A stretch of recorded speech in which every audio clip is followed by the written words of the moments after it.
Hello, everybody. Thank you for being here with us this morning. During my campaign, I promised to take action to keep drugs from pouring into our country. And I want to just thank Secretary Kelly. He's done an amazing job. Down 61% at the border right now in terms of people, and the drugs are being stopped. It will take longer, and there's great cooperation with Mexico and others, but we're doing a good job. And we want to help those who have become so badly addicted. Drug abuse has become a crippling problem throughout the United States. Drug overdoses are now the leading cause of accidental death in our country, and opioid overdose deaths have nearly quadrupled since 1999. This is a total epidemic, and I think it's probably almost untalked about compared to the severity that we're witnessing. Today we're bringing together leaders from inside our government and outside of our government, and courageous people who have been affected and really affected by this terrible affliction. In a joint campaign, we want to battle drug addiction and combat opioid, and we have to do it, the crisis. We're fortunate to have Governor Chris Christie with us, a friend of mine, a great friend of mine, a very, very early endorser, in fact, an immediate endorser once he got out of the race. He liked himself more than he liked me. But other than that... Still do, sir, but that's all right. Other than that, he's been great. And he's a very effective guy, I will tell you. He's, to have you working on this. And a great moment, actually, if people remember, was you talking about your friend. That was probably your greatest moment during the campaign for president. And it showed how much you knew about this issue. So thank you very much, Chris. We'll work directly with representatives from state and local governments, law enforcement, medical professionals, and victims. I especially want to thank Pam Gazo. And where's Pam? Hi, Pam. How are you? For being here. Pam sadly lost her son, beautiful boy, to drug addiction. And Pam, we mourn your terrible loss, and we honor your strength and the fact that you're here. And he will not have died in vain, okay? We'll make sure he will not have died in vain. So thank you, Pam. We appreciate it.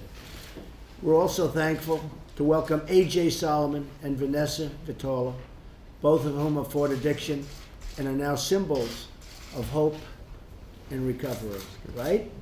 Great job.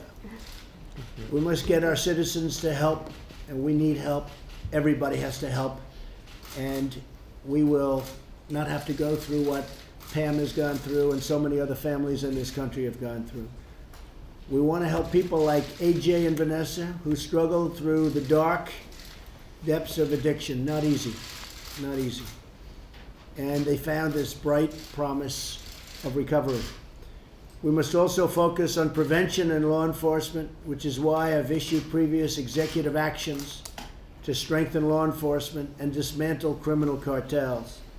Drug cartels have spread their deadly industry across our nation, and the availability of cheap narcotics, and the narcotics, some of it comes in cheaper than candy, has devastated our communities. It's really one of the biggest problems our country has, and nobody really wants to talk about it. Vice President Pence mentioned this coming into the room. He said this is a problem like nobody understands, and I think they're going to start to understand it. More importantly, we have to solve the problem. Our Attorney General, Jeff Sessions, is working very hard on this problem. It takes a lot of his time because this causes so much of the crime that you have to solve that problem. So solving the drug crisis will require cooperation across government and across society, including early intervention to keep America's youth off this destructive path.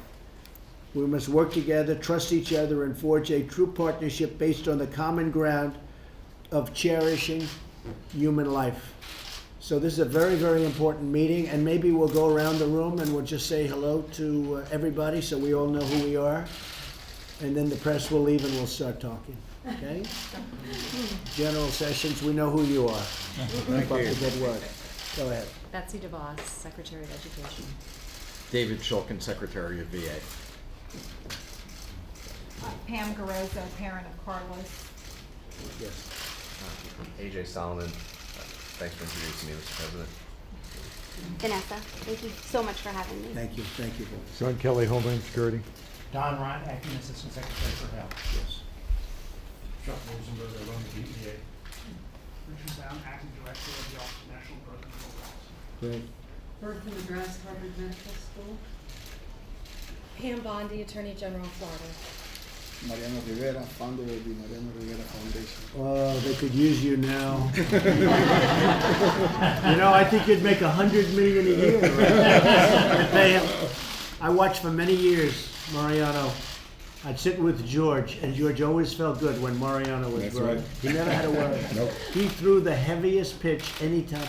I don't know, you made the ball like it weighed 30 pounds, right? Something like that. How about the broken bats? How many broken bats? Yeah, too many. Right? Those bats they just used to crack, right? Thank you. firewood. Thank you. Great honor. Thanks, you, Mariano. Thank you. And Jared, thank you. And Chris. Chris, why don't you say a few words? Mr. President, first, to the President and the Vice President, thank you so much for focusing on this issue. As you know, Mr. Vice President, as the Governor of Indiana for 4 years, this issue causes enormous pain and destruction to everyday families in every state in this country. And that's why, Mr. President, I thought it was so important to bring Pam and AJ and Vanessa here today for you to meet them and hear directly from them their stories.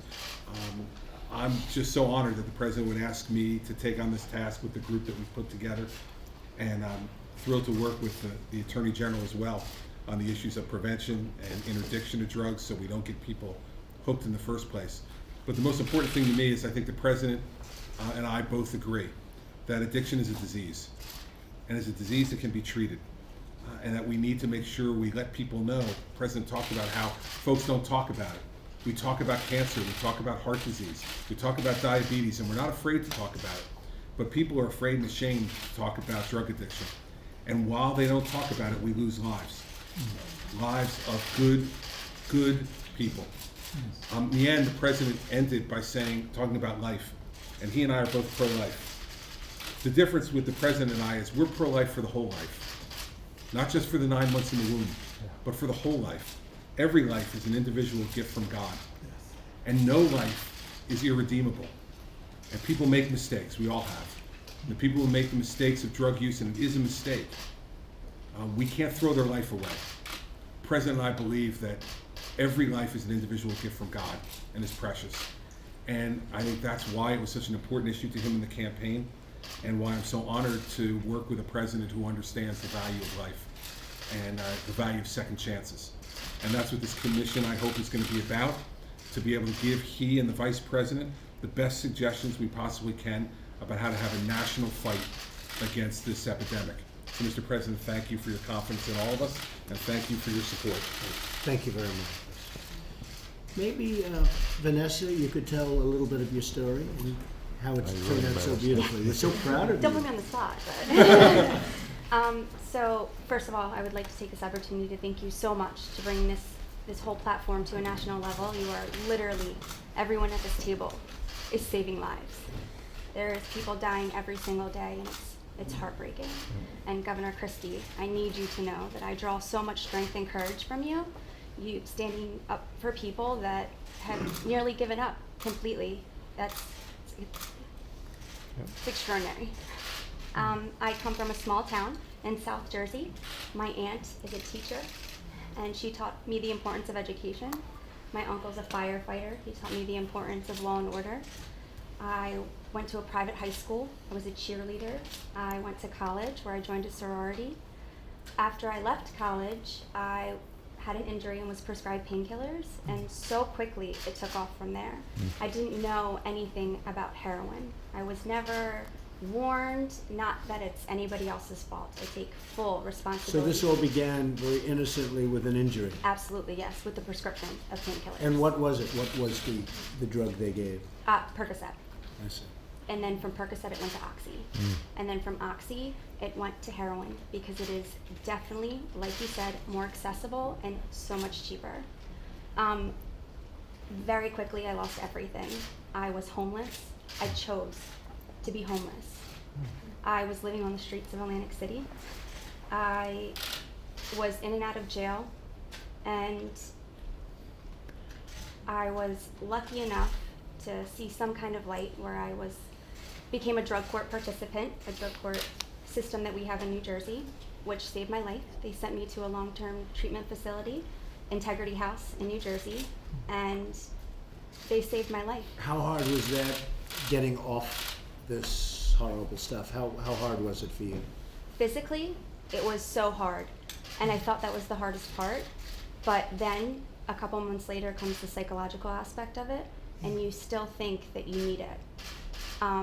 Because you're still not as happy when you're happy. You're still not as sad.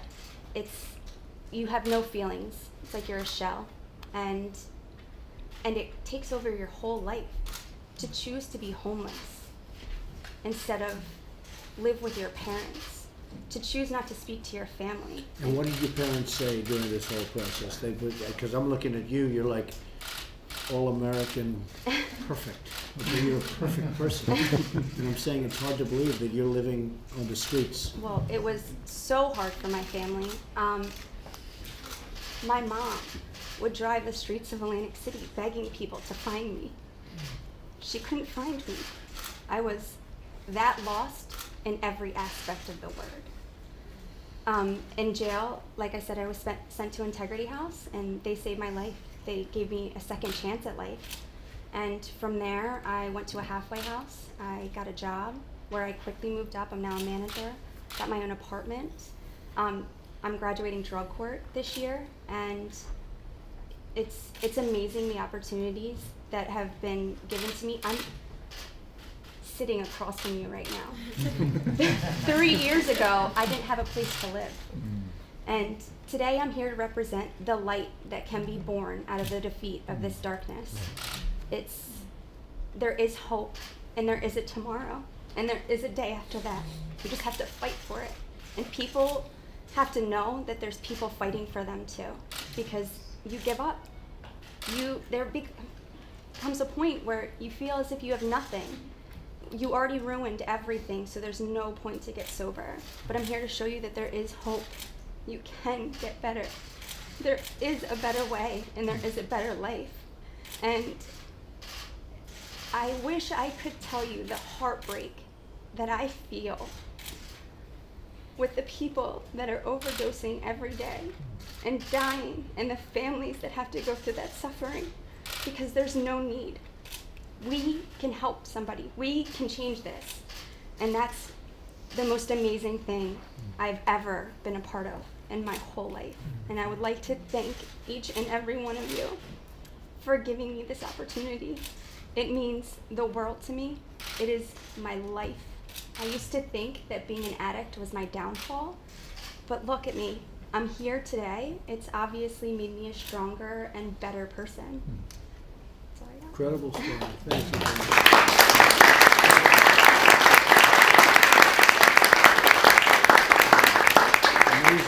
Amazing job. Thank you very much, Vanessa. We'll talk to you in a little while.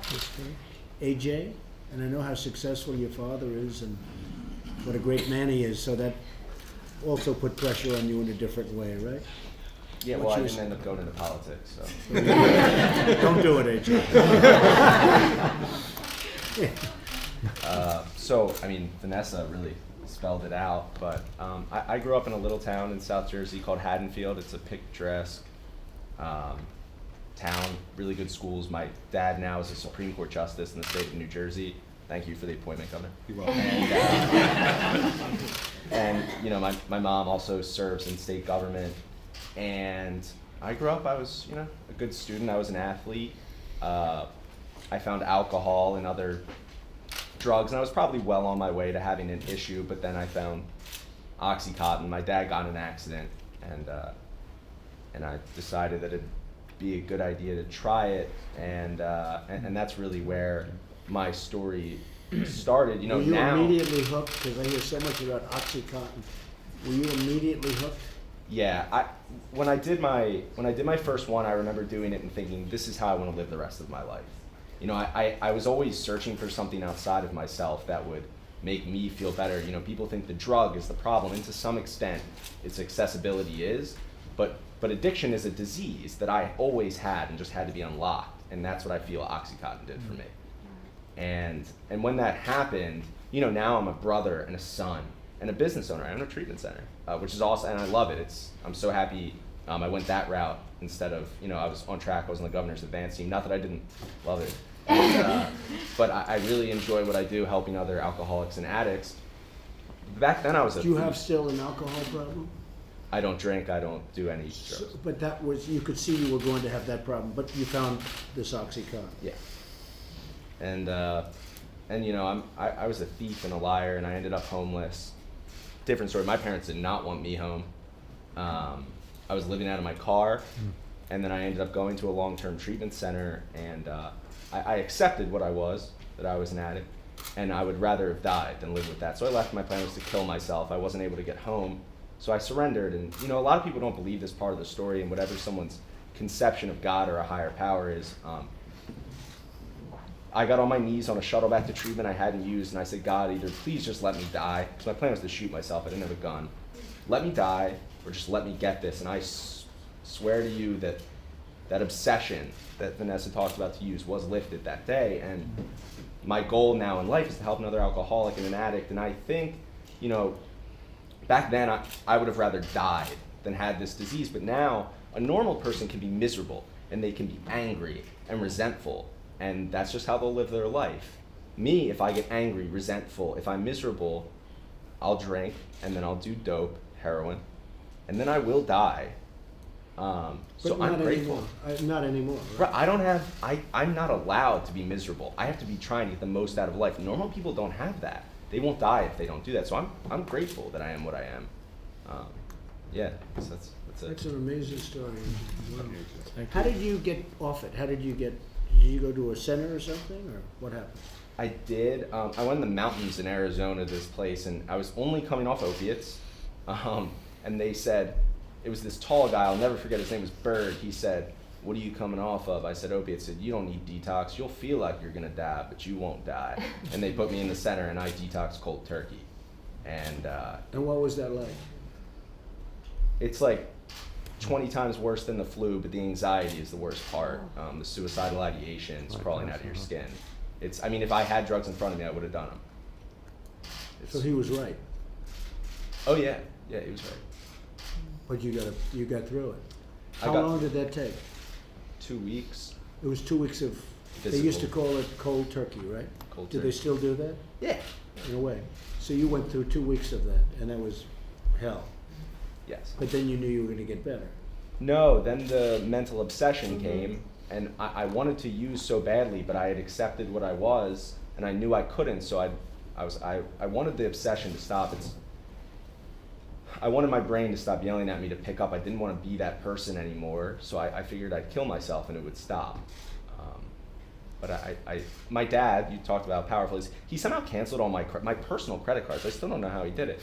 And I wasn't able to get on a plane to get home to get what I needed to end my life. And so I got on my knees and prayed, and that was really the beginning. So he did a great service when he did that. He did. Smart guy. You have done an amazing job. It's so great. Not easy. Not easy, right, AJ? No, not easy. But we're very proud of you, Chris. Thank Very proud of And Mr. President, Pam works in the New Jersey State Department of Education. And she's someone who came to the candlelight vigil that I held right before Christmas for addicts in New Jersey and their families. And Pam wants to tell you the story about her son, Carlos. Yes. First of all, Mr. President, Mr. Vice President, Cabinet, and guests, this is an extreme honor. I am here, unfortunately, because my son is no longer here. As Governor Christie said, I came to his candlelight vigil celebrating the fact with our education commissioner, who's my boss, that my son was 10 months clean. He had been a year and a half clean before that, before he had a relapse, one of many, one of several. Just celebrating his life and celebrating the lives of everybody who have, who are in recovery. And then later in December, actually, before that, I just want to introduce you. This is my son Carlos. He's wearing a suit because on December 3rd, this is not was not his normal attire as a 23-year-old. On December 3rd, he was here at my church with my husband Mike and me, Mike who's seated behind me and to the left, walking me down the aisle on my wedding day. One of the happiest days of my life. Carlos was healthy, happy, thriving, working, getting ready to go back to school, had a job, had a steady girlfriend, had everything together, 10.5 months clean. So celebrating him at the candlelight vigil, previously, having been at our wedding on December 3rd, and then 3 weeks later on December 23rd, 2 police detectives show up at our door and tell me the news that no parent ever wants to hear. And we just didn't understand. And because this is a disease, you don't understand the dynamics of it. You can't, nothing prepares you for this journey. Unfortunately, my son OD'd after having been clean for 10.5 months, OD'd on a drug that was laced with fentanyl. So he died. Which is immediately. getting worse and worse. I hear Yes. getting just out of control. So Carlos started smoking marijuana when he was 15.5 years old, and for him, and he'd be the first to tell you this, it's absolutely for him a gateway drug. It led to heroin, cocaine, crystal meth. At 18, when he was a senior in high school, with months to graduate, he had a crystal meth overdose. And by the time I got to the hospital, because his friend drove him there, I didn't even know that he was doing this to this extent. By the time I got to the hospital, the ER doctor came out and said, "You need to call your family now. We don't think there's anything you can do for your son." We managed to transfer him to another hospital. He got the care that he needed. He was in a coma for 3 days and suffered some minor memory loss from that. And of course, at this time, as an 18-year-old, said, "Oh, I'm never going to touch anything again. I'm going to stay clean." Had him in a program, but less than a couple months later, he's back on the streets, not only taking drugs, but got caught smoking pot, ended up in jail. I had told him early on, I will put every penny, every dime I have into your recovery and getting you clean and helping you stay clean and supporting you 100%. But if you end up in trouble with the law, there's nothing I'm doing for you because you have to figure out the way out of that. So he was in jail a couple of times. He actually went through cold turkey in jail, getting clean. When he was clean for a period of almost a year and a half, during that time, he was going back to school. He's at this point around 20 years old, 21. Was working, volunteering at a recovery house, working with people, trying to help them work through their program. Speaking, he spoke regionally at a conference in West Virginia. They selected him because he's a young kid, and they figured he would be a good spokesperson, maybe be able to speak to people's hearts. Sadly, as I said, he did pass. Nothing in parenting prepares you to deal with the fact that Mike and I will outlive our son, that his sisters, who he idolized and who were so close to him, won't see him anymore, that there'll be empty seats at the Thanksgiving table, that Christmas presents he won't be able to give. I'll miss his laughter, I'll miss his smile, I'll miss his hug, I'll miss his dry, witty sense of humor. When I asked him if he would walk me down the aisle for my wedding to Mike, he asked me, "What does that entail?" "Sure, I think I can do it, but what does that mean?" And I explained to him, and he said, "Oh, but I'm pretty sure I've watched enough TV to know that I have to take Mike on a fishing trip and see if he measures up." And he was constantly, he's just that kind of guy. He was just, I had people coming up to us at the life celebration saying, "Your son's amazing. You don't know, your son saved me. Your son was one of the people who came and dragged me out of Philly, a tenement house that I was living in, a flop house, and took me to his place and gave me money that he really didn't have, brought me to meetings." So this is why I'm here. I'm here because I'd like to see nationally what's happening, what Governor Christie has managed to have happen in New Jersey, with of course the help of the legislators there, to make the programs for recovery accessible and affordable to all.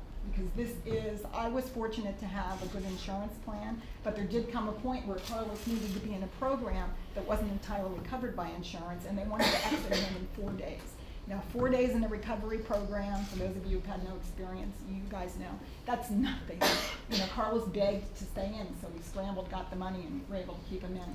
I'm here so that parents, no parent should have to bury their child. No parent should have to,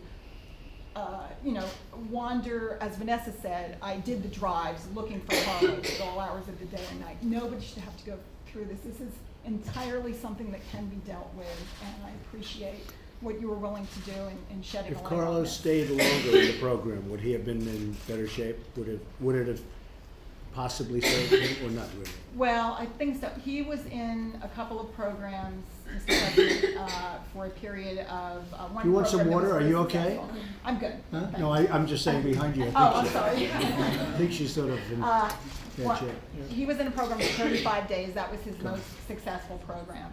As AJ mentioned, Carlos had an underlying problem with self-esteem and feeling good about himself. He just never could quite get there, even though he was an accomplished musician.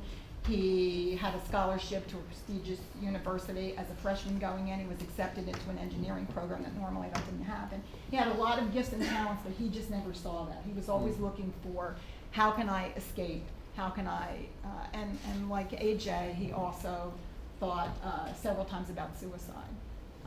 So I think it's treating the whole person. It's not just the disease of addiction, but it's what is causing you to go after the drug, to seek it out, to stay with it. And once you're hooked, you're hooked. But how can you work within yourself with help to feel good about yourself, to feel that you're worthy? Everybody's loved. Everybody should feel loved. As Governor Christie said, every life is a precious life. And I believe, Governor, you also said that every life is worthy of being reclaimed. And unfortunately, Carlos couldn't entirely reclaim his life. And behind everybody who's suffering with addiction or in recovery, there's parents and there's family just like me.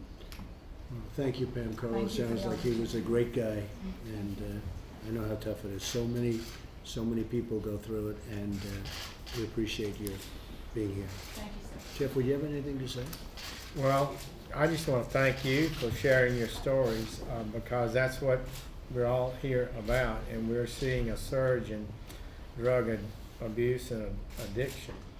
The New England Journal of Medicine had, I think our DEA commissioned it, pointed out that with regard to heroin, we've got more availability, lower price, and much higher purity. So that creates a more addiction quicker, I think. And it's a very dangerous situation. You throw fentanyl into that too. And I do believe, Mr. President, we took, and when I became United States Attorney in '81, and the President and others led, the Education Department led, and it took 20 years, but we reduced drug abuse in America, addiction and death dramatically. It's begun now to start back up, and I think if we apply. When did this start again? It's so bad. When did it start, would you say, over the last how many years, where it really took the big spike up? I think the fentanyl brought the notice to it. Chuck, maybe the DEA Director Chuck Rosenberg. You would know that. When do you think it really started spiking up, Chuck? Mr. President, there have been spikes in the past. We've seen spikes in 05, 06, 07. I'd say in the last 8 to 10 years, though, the trajectory has been awful. And there's a number of pieces to it. One is that we consume as Americans most of the world's supply of hydrocodone and oxycodone. And as these good folks have attested to, once you get hooked on that, heroin is cheaper and more plentiful, and folks just make that transition. We have to change the culture. I think we can. One of the things we do at DEA, and I'm extraordinarily proud of our men and women, we do law enforcement really well. But ever since I was a brand new federal prosecutor many, many years ago, I never thought we would enforce or prosecute our way out of this. That's part of it. It's a really important part of it. But we've also at the DEA now turned to education, prevention, We talk about those things all the time. I want folks to know, if I may, sir, we do a national take-back program twice a year. Next one's on April 29th. And people can drop off at 5,000 sites around the country, courtesy of DEA and our local partners, anything in their medicine cabinet that they don't want. Last year, we took in 1.6 million pounds of stuff. It includes everything. That's great. But we're gonna do that relentlessly twice a year, encourage people to turn in these drugs and try and break this cycle. So it's been really spiked over the last 8 to 10 years. Would that have anything to do with the weakening of the borders? Because a lot of it comes from the southern border. A lot of it comes through Mexico, a lot of it's produced in Mexico. I should say this, we've worked closely with our Mexican counterparts. There are a lot of brave men and women down there trying to help us do what we do. Secretary Kelly knows that as well as anyone. A lot of it also comes from Asia. I was recently in China. I met with our counterparts there. A lot of the synthetics, fentanyl and carfentanil, which is even worse than fentanyl, is produced in China. And our Chinese counterparts have added some of those drugs to their banned list, precluding it from, or hopefully precluding it from leaving China and coming into North America. So there's a lot of work to be done. There are a lot of smart people around this table. But I can tell you, from the perspective of the DEA, sir, law enforcement is crucial. Education and prevention and treatment is equally crucial. Thank you very much. Yes, Thanks, sir. Charles. All right, thank you very much, folks. Will Thank you you. talk Appreciate about it. this on the road? Thank Are you you. gonna take this issue on the road, President Trump? Yes, we will. It's a big issue. Very, very big issue. Thank you. Thank you. Thanks, Pete.